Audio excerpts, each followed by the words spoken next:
Hello and welcome. This is the 2020 Toyota Yaris Hatchback, and it's a car. That was Toyota's 2012 marketing campaign for the then new updated Yaris sedan and hatch they were selling at the time. Now, the Yaris is Toyota's least expensive model that they sell in both sedan and hatchback forms. Toyota sent me one for the week to live with and see if it was any fun to drive while also being inexpensive to buy and own and practical to use around town. Now, given the coronavirus situation going on right now, both worldwide and here in the United States, I haven't been able to leave the house for more than really essential purchases, things like groceries and bathroom supplies, cleaning supplies. So I didn't get to put the Yaris through its paces as much as I would have liked to in a normal situation. But hopefully, as our medical professionals and scientists keep toiling away, we will see everything start to flatten out and we can return back to a more normal version of our lives at some point in the near future. And then we will get to do some more fun videos and reviews and everything in between at that time. If you like what we're up to here on YouTube, please do subscribe to the channel. The more subscribers, the better. That lets us continue to provide more and more video content, as well as what we do on Facebook, Instagram, and outmotorsports.com.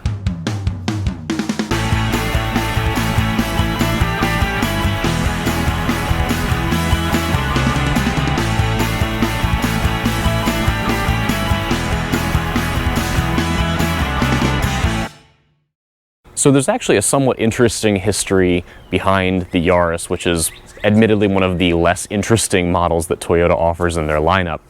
This car first came to the United States back in the 80s, and it was called Tercel.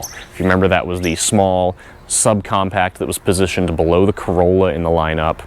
Tercel was around in the 80s, early 90s, and then it got replaced with another subcompact called the Echo.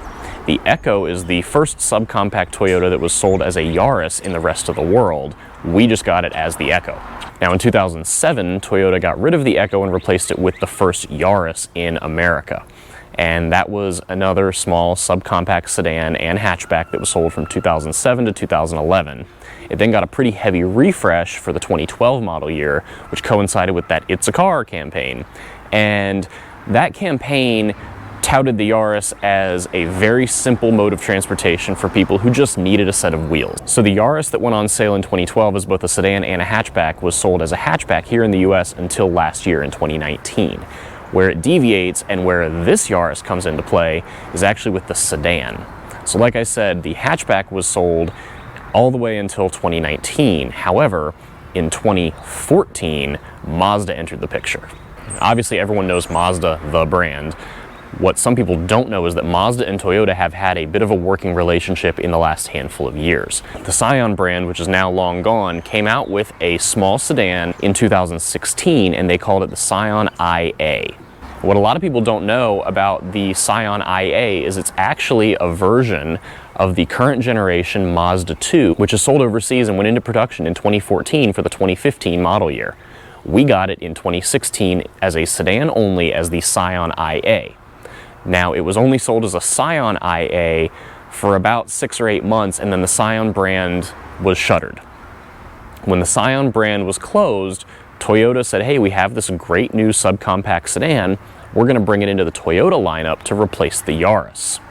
So they had the Scion IA, which was actually a Mazda 2, and they brought it into the Toyota fold as a Toyota Yaris IA. And that was the Yaris sedan starting in 2017. Toyota still continued to sell the Yaris hatchback, which was the old Toyota-based Yaris, until the 2019 model year. So you had two different Yarises or Yari for a couple years. And then for 2020, Toyota says the all-new Yaris hatchback is here. And what that actually is the hatchback version of the sedan version of the Scion version of the Mazda 2, which originally came out around 2015. So with all that said, let's dive into what this car actually is. No, it's not entirely all new, as Toyota may want to have you believe. That it's not bad. It's got Mazda bones. Mazda cars are generally very fun to drive. And that's actually a pretty decent synopsis of this car in a nutshell. Yes, the Toyota Yaris, it's a car, but it's also pretty fun if you keep everything else in mind. It makes 106 horsepower and 104 foot-pounds of torque, and it makes both of those figures at the very tippy top of the rev range. This is a small 4-cylinder engine. It's about 1.5 liters, and it makes both of those figures between 4,000 and 6,000 RPM. So you really have to work the engine to make all that power. Now, this is the Yaris Hatchback LE, which is the lower of the two trims that they offer for the Yaris Hatch. There is a Yaris L in the sedan form. I bring that up because the only way you can get a 6-speed manual transmission with the current Yaris in sedan or hatch form is a sedan in the L trim level.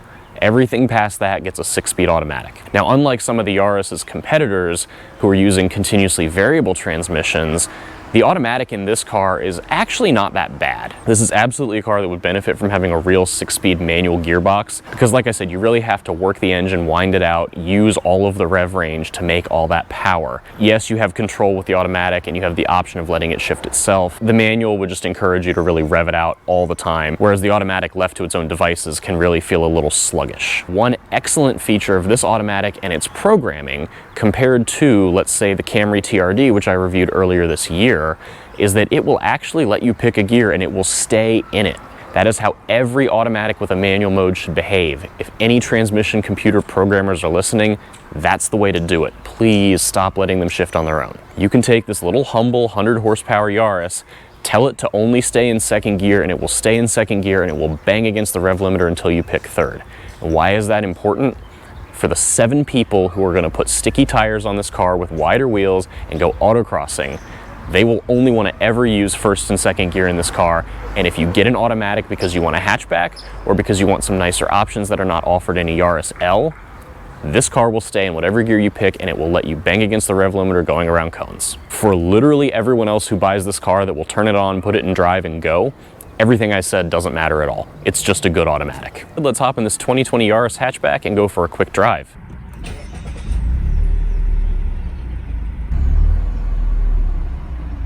All right, so we're driving the 2020 Toyota Yaris Hatchback. Toyota claims this is all new. It kind of is because it's the newest rendition of the Yaris Hatchback, and it is completely new compared to what they sold in 2019. But like I said, this is really a car that was first sold as a Scion, which is actually a Mazda 2. Now, the interesting thing is Toyota does sell a Toyota-built Yaris in other countries that are not the United States, and that is also a new car either for 2019 or 2020. It's a complete Toyota design. It's on the Toyota New Global Architecture, which is also underneath the Camry, the RAV4, the Corolla. This car, like I said, is the current generation Mazda 2, and it's actually built on a platform that it shares with, of all cars, the Mazda CX-5. So this is more or less a shortened CX-5 with front-wheel drive and a lot less power. That's a very, very simple way to look at it. Don't actually consider this a small CX-5. Like I said, this car only makes 106 horsepower, and it makes it at the very top of the rev range. So if you're driving around town, it feels kind of slow. It feels slow on an on-ramp. You are definitely not going to be pinning the throttle to get ahead of somebody if you're merging on the highway. You really need to take yield signs to heart with a car like this. And this is not really a problem with just the Yaris. This is just something with all of these subcompact cars. None of them make more than like 120 some horsepower, and none of them are fast. Some of the competitors like the Nissan Versa or the Hyundai Accent make a little more horsepower. They make, 15 to 20 more horsepower, but they weigh more. It's kind of 6 of one or a half dozen of the other. You can either make less power and have less weight, or you can make more power and have more weight. Now, those other 2 cars I mentioned may feel a little torquier, and they have the continuously variable transmissions instead of this automatic, which in theory will help the car use its power and torque to the best of its ability all the time because it's constantly keeping the engine in the optimal rev range. In reality, does that happen? Well, with other CVT equipped cars I've driven, not always. So your mileage may vary with those, nor have I driven either of them to really compare them. Power aside, how does this thing drive? Well, handling wise, it's not bad. It certainly feels eager to go into corners. It's, like I said, it's a Mazda. It's going to feel peppy. It's going to feel eager to turn. It is a little bit choppy when you get it going over bumps. Now, it's got a very short wheelbase, and it's obviously got economy car bones. It's not going to be the best ride all of the time. So it's a little bit choppy, but it's not bad. It's just certainly not the smoothest car you'll ride in. I don't know if it really goes with the mission of this car. I think Toyota is trying to make it feel fun and perky, and using a Mazda base certainly helps with that. Now, there is a little bit of a lag when you push the throttle and you're in full drive automatic mode. It doesn't want to downshift as quickly as I think it could. So like I said, the transmission programming is generally excellent, but that little bit of lag, It's kind of there from a stop, it's there when you look for a downshift, and it's just enough to be annoying, but the car does have a sport mode you can put it in even if you leave the car in drive, and that does help sharpen up that response a little bit. So I think engineers just wanted to offer you the option. I don't really like it out of sport mode, but it works. The other thing to mention that is a strong point in this car, I think, is the brakes. They feel very good with initial bite. The pedal feel is very firm and consistent all the way into ABS lockup. Now, speaking of price, this Yaris's MSRP comes in right around $18,000. Like I said, this is a Yaris LE hatchback. It's the lowest trim you can get on the hatchback. You can get the Yaris L in a sedan if you're looking to save a little bit more money, and that takes a few $1,000s off the price.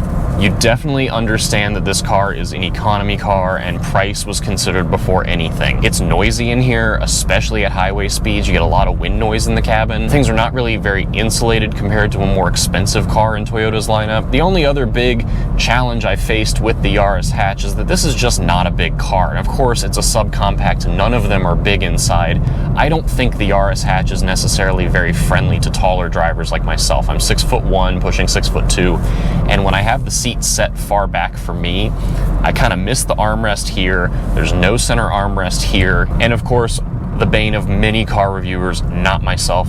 This is a hilarious test, really, but if you get in a car and start knocking on all the dashboard materials and the door panels and whatever else, you're going to be disappointed. There's a lot of hard plastic in this car, and if you're not an automotive journalist, you probably won't care. If you bought this car because it's cheap and it's a Toyota and it's theoretically reliable, you're not going to care one bit, but I think it bears mentioning. Now, the one area where the 2020 Yaris falls short compared to some of its competitors, namely the Nissan Versa, is with its driver assistance technology. The Versa is all new for 2020. It's an all new design and all new platform. When Toyota says the Yaris is all new for 2020, the hatchback is all new. The Yaris sedan, like I've said, is all new for 2016 or 2017 based on who you talk to, and it's coming off of a 2014 or 15 design. It's worth understanding that and keeping that in mind. But the only driver assistance technology that this Yaris has is really low-speed automatic emergency braking. It does not have blind spot detection. It does not have adaptive cruise control. It does not have lane keep assist.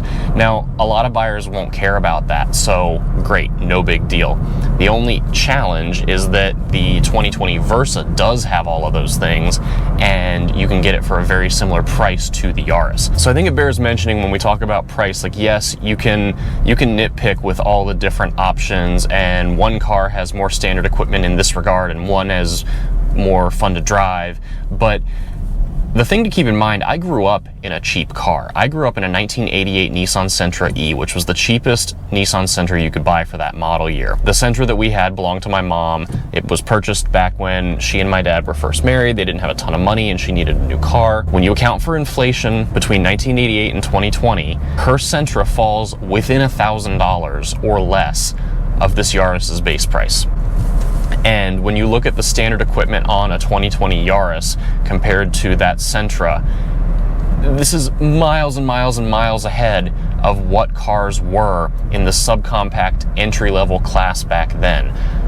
Yes, it's apples to oranges. It's a Nissan versus a Toyota, but this Toyota is actually a Mazda, so whatever. The Sentra back then had one door mirror because the passenger side door mirror was not federally mandated. It had vinyl seats. It had a stick shift with no tachometer because that cost extra. It had no day-night toggle on the mirror. It had a very basic AM/FM cassette stereo system with, well, 2 speakers because it was stereo. And when you look at this Yaris, I've got a tachometer and I've got nice gauges that show me a lot of information. Steering wheel controls for the sound system and for the cruise control. Air conditioning is standard, as is a 7-inch touchscreen that runs the infotainment system. That's a Toyota rebranded version of Mazda Connect. That allows you to plug in your iPhone or your Android device and have Apple CarPlay or Android Auto. And of course, all of these cars in this category come with a ton of airbags. They come with massively improved crash safety ratings and crumple zones and safety structures. And of course, this is not the nicest car that you can buy. It is not the biggest car you can buy. There are compromises that come with owning a car like this Yaris hatch. But if you look at it for what it is and for what they were 20 or 30 years ago, this is epically better than anything you could have bought even in the 90s or early 2000s. And in the case of this Yaris hatch in particular, I could certainly see the Yaris hatch being the vehicle to choose if you are looking for something that is the lightest on its feet, that has okay steering, that has pretty good brakes, a willing enough motor if you're willing to rev it out. If you want the automatic, this one does have good transmission programming. Of course, there are always bigger and better options when you look in this class, but when you look at the Yaris hatch, I do think this is a pretty good option to consider. All right, and that is the 2020 Toyota Yaris hatchback. Toyota claims it is all new for 2020, and in some regards it is, and in some regards it's not. Thanks so much for coming along. Like I said, please do subscribe to us here on YouTube or follow us on Facebook or Instagram. A full written review of this car will be available on outmotorsports.com. Thanks so much for watching, and we'll see you next time.